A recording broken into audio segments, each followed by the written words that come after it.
Hi, my name is Kylie Bain, and this is my Physics 2212 Lab 3 magnetic field of a bar magnet. So this video will go through an introduction to the lab, the procedure, then the physics model and the fundamental principles. We'll go through the measurements and data of on-axis measurements and off-axis measurements of the magnetic dipole, then analysis, the glow script code and the glow script model, and then a conclusion and the what-if questions. So to introduce the lab, the purpose was to study the correlation between the magnetic field and observation location, distance from the magnet, on and off axis. So we're going to use and understand the Biot-Savart law relating displacement with magnetic fields and magnetic dipole moment, and create a computational model of the magnetic fields present. The results, to fast forward to the results, my magnetic dipole moment was 1.87 joules per Tesla, and the magnetic field is proportional to d raised to the negative 3.2 power. So the procedure was to first find magnetic north with the phone flat on the table, rotate until x equals 0, set the meter stick perpendicular to the direction of magnetic north, locate the magnetometer on a smartphone, and slide the phone perpendicular to the stick in the x and y direction, mark the axes with tape.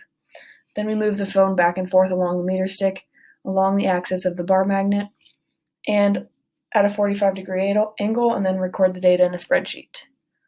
So the physics model and principles are the Biot-Savart law as shown in pink, and which expresses the magnetic field as a function of the magnetic dipole moment and the vector pointing from the source of the field to the observation location. And the magnetic field can be expressed as Kr raised to the n, which can be rearranged in an equation we'll show later, and then n is expected to be negative 3. We'll try to prove that through experimentation. So here's the equation rearranged in pink that we're going to use to find n. So we generate a logarithmic plot and transform Kr to the n into a logarithmic equation, which resembles y equals mx plus b, which we're all familiar with. This data shows on-axis measurements from the magnetometer. And then this analysis, we got n equals negative 3.21, which is when n was expected to be negative 3. That gives us a 6.7% error. We found natural log of k to negative 14.8, which you can solve for k by raising that to the power, or e to the power of that. Then we solve for the magnetic dipole moment in the last bullet. So for off-axis measurements, we position the phone perpendicular distance d in both x and y directions, record the magnetic field, and fix the y component by subtracting the Earth's magnetic field. We found d perp average to be 0.173 meters. And average magnitude of B net is 1.76 e to the negative 4 teslas. The table at the bottom shows average measurements for off-axis field. This is my glow script code.